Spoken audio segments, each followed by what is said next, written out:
नमस्कार दोस्तों, स्वागत है आपका अपने डेली अपडेट्स यूट्यूब चैनल पर। हम बात करेंगे तमाम भर्तियों के लेटेस्ट अपडेट को लेकर, जो कि आपकी परीक्षा एवं पढ़ाई से संबंधित होगी। इसलिए वीडियो को जल्दी से लाइक, शेयर, सब्सक्राइब कर दें, जिससे आप सभी को इसी प्रकार की सटीक जानकारियाँ मेरे वीडियो के माध्यम से लगातार प्राप्त होती रहेंगी। तो बात कर लेते हैं आज की महत्वपूर्ण खबरों की। आज की पहली खबर यूपी दरोगा भर्ती के बारे में। दरोगा के 9,534 पदों के लिए 2 चरणों में होगा अभिलेखों का सत्यापन।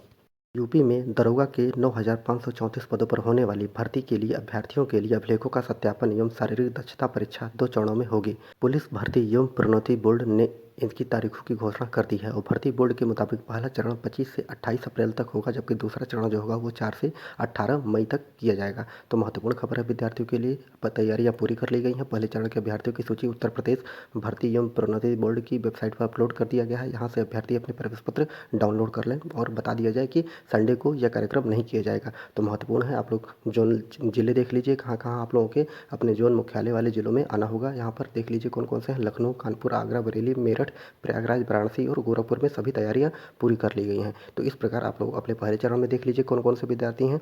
और पहला चरण आप लोगों का 25 से 28 अप्रैल होगा, जबकि दूसरा चरण 4 मई से 18 मई को किया जाएगा। अगली खबर है, असिस्टेंट प्रोफेसर भर्ती की परीक्षा जो हुई थी उसकी उत्तर कुंजी जारी कर दी गई है। उत्तर प्रदेश लोक सेवा आयोग ने शनिवार को प्रवक्ता राजकीय डिग्री कॉलेज परीक्षा 2020 की उत्तर कुंजी जारी कर दी है और राजकीय डिग्री कॉलेज में असिस्टेंट प्रोफेसर के 128 पदों पर भर्ती के लिए परीक्षा 15 मार्च 2022 को आयोजित की गई थी और उत्तर कुंजी जो है आयोग की वेबसाइट पर उपलब्ध है। आयोग की परीक्षा नियंत्रण जो है अरविंद कुमार ने अभ्यर्थी जो है उत्तर कुंजी पर अपनी आपत्ति 30 अप्रैल तक किसी भी कार्य दिवस पर डाक के माध्यम से या आयोग के काउंटर पर शाम को 5 बजे तक एक बंद लिफाफे में उपलब्ध करा सकते हैं। तो महत्वपूर्ण ये है कि आप लोग अपनी उत्तर कुंजी देख लीजिए। अगर उत्तर कुंजी पे कोई भी प्रश्न पर विवाद है तो आप लोग 30 अप्रैल तक कार्य दिवस पर डाक के माध्यम से या लोक सेवा आयोग जाकर एक बंद लिफाफे में आप लोग अपना उत्तर कुंजी के विरोध में अपना एक आंसर दे सकते हैं कि यहाँ पर ये क्वेश्चन गलत है। अगली खबर, उत्तर प्रदेश आरओ मुख्य परीक्षा आज से है और इसमें 3,940 अभ्यर्थी शामिल होंगे।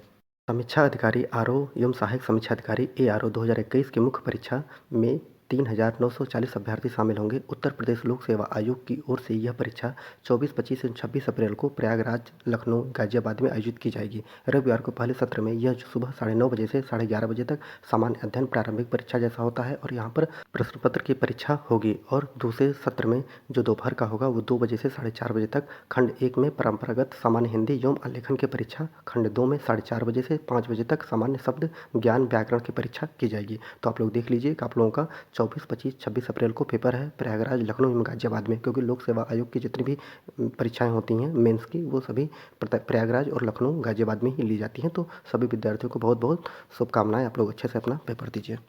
अगली खबर यूपी बोर्ड से संबंधित है। पाठ्यक्रम से बाहर और गलत प्रश्नों पर परीक्षार्थी को मिलेंगे पूरे अंक, अर्थात माध्यमिक शिक्षा परिषद सचिव ने उत्तर पुस्तिका मूल्यांकन से पहले पर्यवेक्षकों को दिए निर्देश। अर्थात अब विद्यार्थियों के लिए महत्वपूर्ण खबर है, अगर पाठ्यक्रम से आपके बाहर क्वेश्चन पूछे जाते हैं और अगर गलत क्वेश्चन पूछे जाते हैं तो आपको उस क्वेश्चन का पूरा अंक मिलेगा। यहाँ पर देख लेते हैं इस बार क्या क्या गलती की गई है। संस्कृत में पाठ्यक्रम से बाहर प्रश्न पूछे गए हैं तो ये विद्यार्थी जो हैं जो भी क्वेश्चन पूछे गए हैं जितने नंबर के आप लोगों को वो नंबर पूरा दिया जाएगा। और हिंदी के प्रश्नों में त्रुटियों की भरमार पाई गई है। तो इस प्रकार संस्कृत एवं हिंदी के विद्यार्थियों के लिए महत्वपूर्ण खबर है कि आप लोगों के जो भी क्वेश्चन गलत पूछे गए हैं या त्रुटिपूर्ण पूछे गए हैं या सिलेबस से बाहर पूछे गए हैं तो आप लोगों को उस पूरे क्वेश्चन का पूरा अंक दिया जाएगा। तो बहुत ही महत्वपूर्ण खबर और ये होना भी चाहिए, क्योंकि विद्यार्थी छोटे स्तर पे होते हैं और वो जो सिलेबस अपना तो कंप्लीट कर ही नहीं पाते हैं, इसलिए सिलेबस से बाहर क्वेश्चन नहीं पूछा जाना चाहिए। तो बहुत ही अच्छा डिसीजन है सरकार का।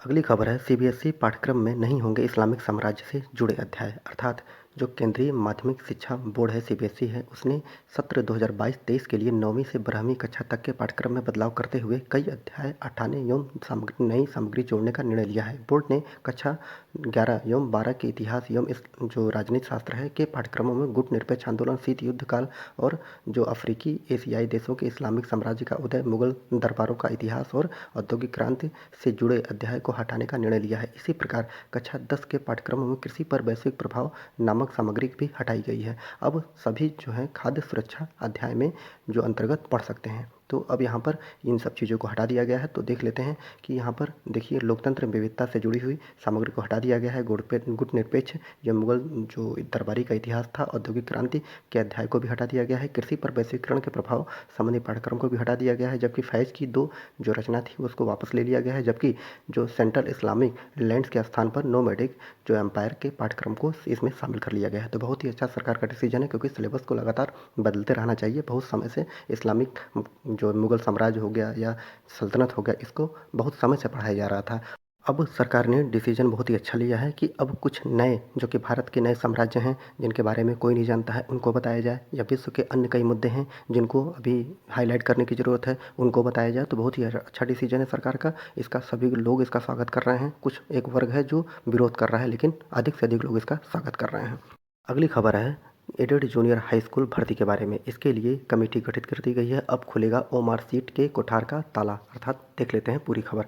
अशासकीय सहायता प्राप्त अर्थात एडेड जूनियर हाई स्कूल शिक्षक भर्ती परीक्षा 2021 में सही अंक न दिए जाने पर अभ्यर्थियों का आरोप है कि अब जांच शुरू हो सकेगा। और अब जांच इसलिए नहीं हो पा रही थी कि क्योंकि मार्कशीट एवं अन्य अभिलेख जिस कोठार में रखा गया था, उसके ताले की चाबी जो थी यूपीटीईटी पर्चा लीक मामले में जेल में बंद तत्कालीन परीक्षा नियामक प्राधिकारी जो थे पीएनपी सचिव के पास थी। और शासन के निर्देश पर जिला प्रशासन की ओर से जो गठित कमेटी को निगरानी में कोठारा जो है जहाँ पर आप लोगों की मार्कशीट रखी गई है उसको खोला जाएगा। ये परीक्षा जो थी 1504 सहायक अध्यापक के लिए और 390 प्रधानाध्यापक के लिए भर्ती के लिए पीएनपी ने लिखित परीक्षा अक्टूबर 2021 में कराई थी। इसका परिणाम जो है 15 नवंबर 2021 को जारी किया गया था, जिसमें प्रधानाचार्य पद के लिए 1722 एवं सहायक अध्यापक के लिए 45,257 अभ्यर्थियों को सफल घोषित किया गया था। इसके बाद कई अभ्यर्थियों ने यहाँ पर सही अंक नहीं दिए जाने का आरोप लगाते हुए पीएनपी सचिव से लेकर शासन तक को प्रत्यावेदन दिया। अभ्यर्थियों ने आरोप लगाया कि जो साक्ष्य के रूप में मार्कशीट भी उन्होंने कार्बन कॉपी भी संभाल कर रखी है, और वहाँ पर उन्होंने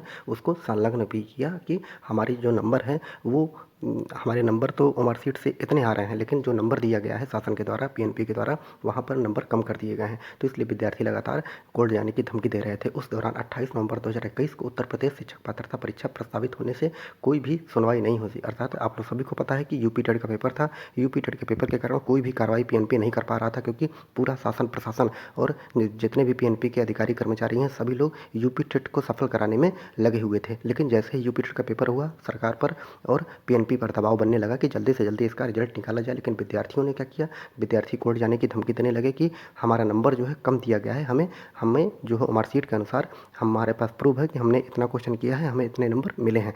इसके बाद जब यूपी टेट में भ्रष्टाचार देखा गया तो वहाँ पर उनको जेल, परीक्षा नियामक जो थे उनको जेल भेज दिया गया। जो नए सचिव जो आए अनिल भूषण चतुर्वेदी के आने पर कुछ अभ्यर्थियों ने अपनी मांगों को लेकर धरना प्रदर्शन भी शुरू किया। इस बीच कुछ अभ्यर्थियों ने हाईकोर्ट में याचिका भी दाखिल कर दी, जिस पर सवाल जवाब मांगा गया हाईकोर्ट की तरफ से।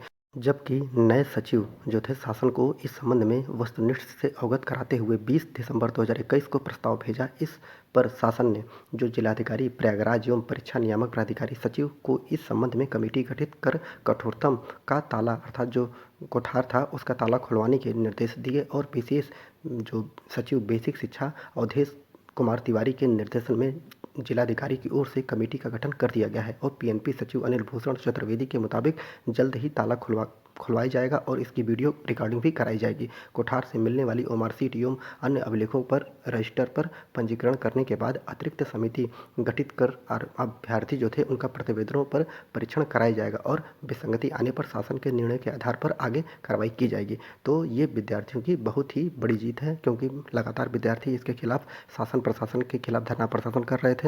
और यूपी टेट के बाद इसकी कार्रवाई पूरी तरीके से बंद कर दी गई थी, क्योंकि जब भी शिक्षा निदेशालय की बात हो या पीएनपी की बात हो, सभी एक दूसरे के ऊपर आरोप प्रत्यारोप कर रहे थे कि हमारे पास कोई फाइल नहीं आई हुई, हम रिजल्ट नहीं दे सकते हैं, पहले ये फाइल यहाँ चली जाए, पहले फाइल वहाँ चली जाए। लेकिन जब विद्यार्थी गोल मटोल रवैया अपनाते हुए देखते हुए ये कोर्ट चलेगा और कोर्ट के बाद कोर्ट का हस्तक्षेप होने के बाद कहीं ये कमेटी गठित की गई है, तो आप लोग परेशान मत होइए बिल्कुल, क्योंकि अब ताला अगर खोला गया है, खोला जाएगा, उसकी वीडियो रिकॉर्डिंग की जाएगी। जो विद्यार्थियों के साथ अन्याय हुआ है, जिनका नंबर कम है, पीएनपी उनका दूसरा रिजल्ट जारी करेगा। तो आप लोग परेशान होने की कोई ज़रूरत नहीं है, क्योंकि अब प्रक्रिया आगे बढ़ चुकी है। क्योंकि मीडिया हो गया या प्रशासन हो गया या छात्र हो गया, सभी लोगों का नज़र जो है वो यूपी टीजीटी पीजीटी एलटी एवं जूनियर एडेड हाई स्कूल पर टिक गया है। तो अब आप लोगों को परेशान होने की कोई ज़रूरत नहीं है। जैसे भी कोई खबर निकल कर सामने आती है, मैं आप लोगों को अपनी वीडियो के माध्यम से लगातार बताता रहूँगा। अभी तक चैनल को लाइक शेयर सब्सक्राइब नहीं किया आप लोगों ने तो जल्दी से चैनल को लाइक शेयर सब्सक्राइब कर लीजिए, क्योंकि इसी प्रकार की सटीक जानकारी आप लोगों को मेरे वीडियो के माध्यम से लगातार प्राप्त होती रहेंगी। पूरा वीडियो देखने के लिए बहुत बहुत धन्यवाद।